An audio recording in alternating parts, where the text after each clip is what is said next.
Hello, Monroeville Literary Festival. My name is Laura Secord, and today I'm going to be sharing with you some poetry from my upcoming verse novel, An Art, a Craft, a Mystery, that will be published by Livingston Press in the fall of 2021. This book is an historical novel written in poetry that tells the story of two women who were indentured servants, Lydia Gilbert and her niece, Kate or Catherine Harrison. They traveled from England in the mid-1600s and settled along the Connecticut River. They were both healers, and they became involved and victimized by the witchcraft delusion that was rampant in colonial Connecticut. The first poem I'm going to read is the title poem, An Art, a Craft, a Mystery. We kept the small alive from day to day, kept households warm, kept bread made, while the men sat in the meeting house in ceaseless debate on sin, redemption, and destiny.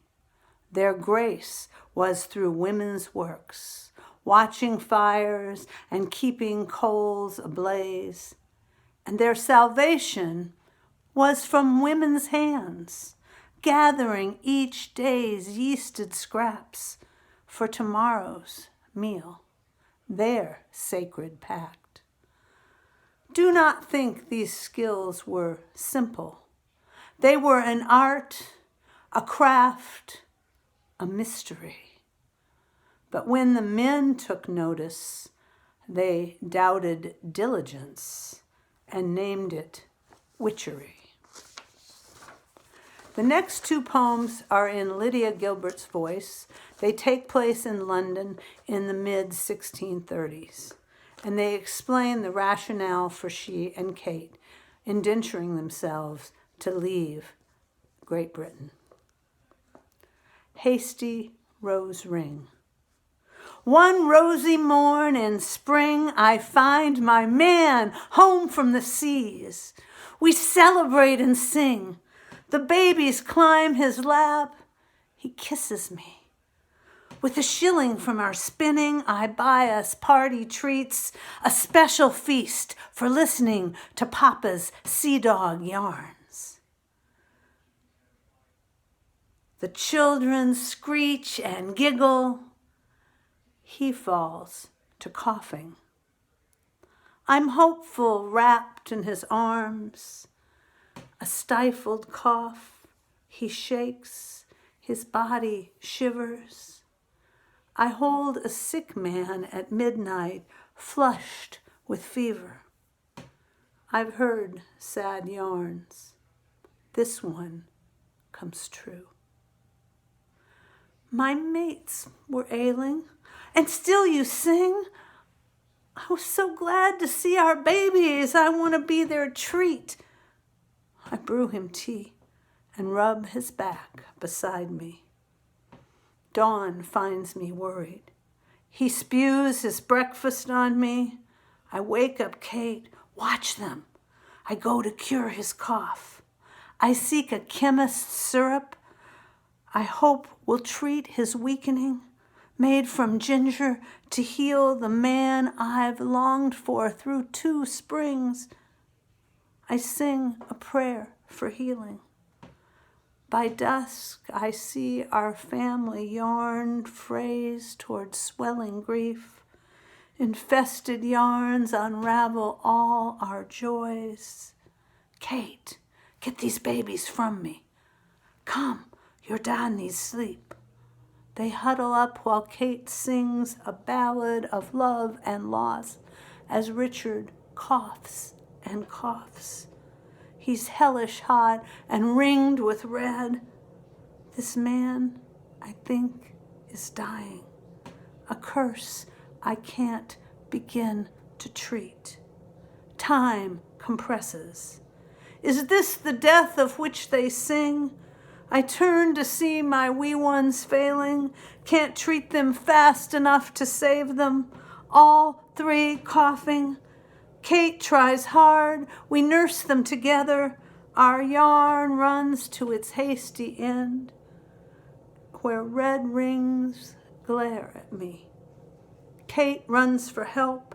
The surgeon says, "It's plague, kid." Shaken, can't sing. I've lost my man, my babies. No treatments worked by Kate and me. We've lived the darkest tale, but we're not coughing. After the plague, Lydia. My husband dead. My babies gone. All love a failing. Why not me? To glorify their tender souls, I strive to nurse their suffering and work to tend the living. Why not me? My Hal, my Viola, my Rosemary, I nourish strangers' children in your names, sustain life or witness its passing. Why not me? Through scourged, infested alleys, Kate and I cradle child after child. Still this bane of buboes, chills and fever subdues their frames. Why not me? Keeping memories alive, I cross the lanes of hell. A penance. Why not me? This next poem takes place aboard the ship True Love. The first part is spoken by Lydia, and the second part is spoken by Kate. Labor and delivery aboard the True Love, 1636. 1. With little room for even a bit of privacy, I bribed the mate with ginger sticks to help me prepare a travail place for a frightened girl to have her baby. We hang scrap sails, fill the space with straw and shavings, make plans to heat water. Brackish will do if boiled. We stitch sheets and torn bedclothes with any willing woman's skirt scraps. The red-haired Irish sailor says I make him recall the Charity Sisters, for I am so determined in my work. I begin to teach the birth breaths and assure her green husband that all can be safe, even with the tossing of the waves. 2. Kate. I worried all these past days that Molly, huge-bellied, hardly able to walk and making water constantly, would birth her child on rough seas. Her pains began in wild waters, all in darkness this past night. Aunt and I had just prepared a place in the storage of the ship's bow. Molly's eyes were full of dread, but Lydia, with a clear, direct voice, instructed well and helped her to birth without a tear. All the passengers are now amazed. They expected screams of pain, but only heard the deep breath, the fast breath, the dog's pant, and our call to push, push now. And then a healthy son's lusty cries. He sucks teat very well. The next two poems take place in Massachusetts Bay Colony, and they discuss Anne Hutchinson. Lydia and Kate are indentured in her home, and she is accused of heresy by the ministers of Massachusetts Bay. This poem, The Hutchinsons' Debate, features two voices, the voice of John Winthrop, the very conservative new governor, and the voice of Henry Vane, the more liberal ex-governor. We will hear Henry Vane's first, followed by John Winthrop. The Hutchinson Debate. Come along. I'll bring you to a woman who preaches dangerous errors, better gospel than your black coats, a woman of a kind of spirit who overstepped her boundaries, has had many revelations from the kitchen and the nursery. Renowned as a sympathetic healer. That's an open door to sin. Capable of helping women raise families in this hostile world. Superseding the Bible, the church, and the ministers. A woman who healed them, who talked to them, who led them. Endowed with magnetism. The breeder and nourisher of all distemper. As much as 80 women come to her, hanging on her every word, more bold than any man, resolving doctrine, explaining scripture.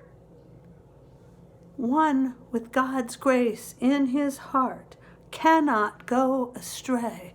Laws and edicts are ideas proper only for men, for those with a personal union with the Holy Ghost. This assertion of personal communion with God is rebellion. The free gift of God's grace needs strict discipline. Membership in the covenant of grace is not for the disorderly. Her knowledge comes from revelation, a cunning and colored opinion. She is serene enough in her faith, she will never doubt the state of her soul. It's time for this woman to be subdued once and for all. This final poem is in the voice of Kate Gilbert, who witnessed Anne Hutchinson's trial before ministers and magistrates. Mistress Anne is going to trial for heresy at the Cambridge meeting house. Her toddler, Zuriel, still nurses at night, so I was chosen to come along and watch him at her eldest daughter's home. His ma'am already kissed his head goodbye, but he's restless, and our calming walk leads us to the meeting house door. The hall is filled.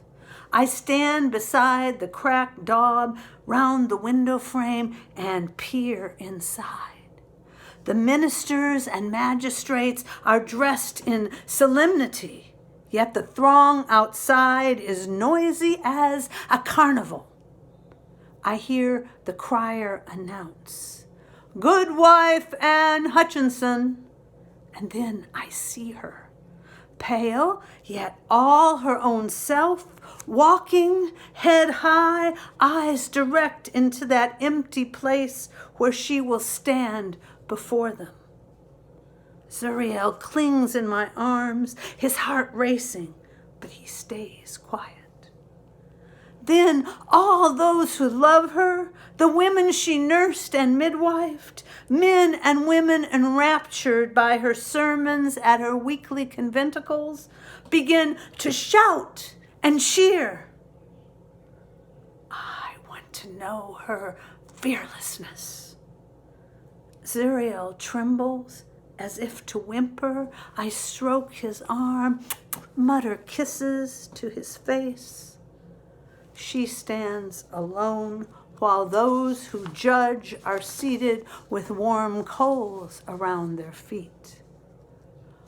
What have I said or done?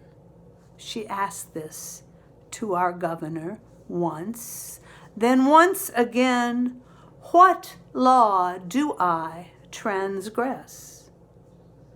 I feel Zuriel squirming, and I do not want mistress to notice, so I take the baby before the sea, and we twirl, while his mother's ordeal spins before us, waves, homes, hills, forest, skies, and her billowing courage, as Zuriel squeals with delight.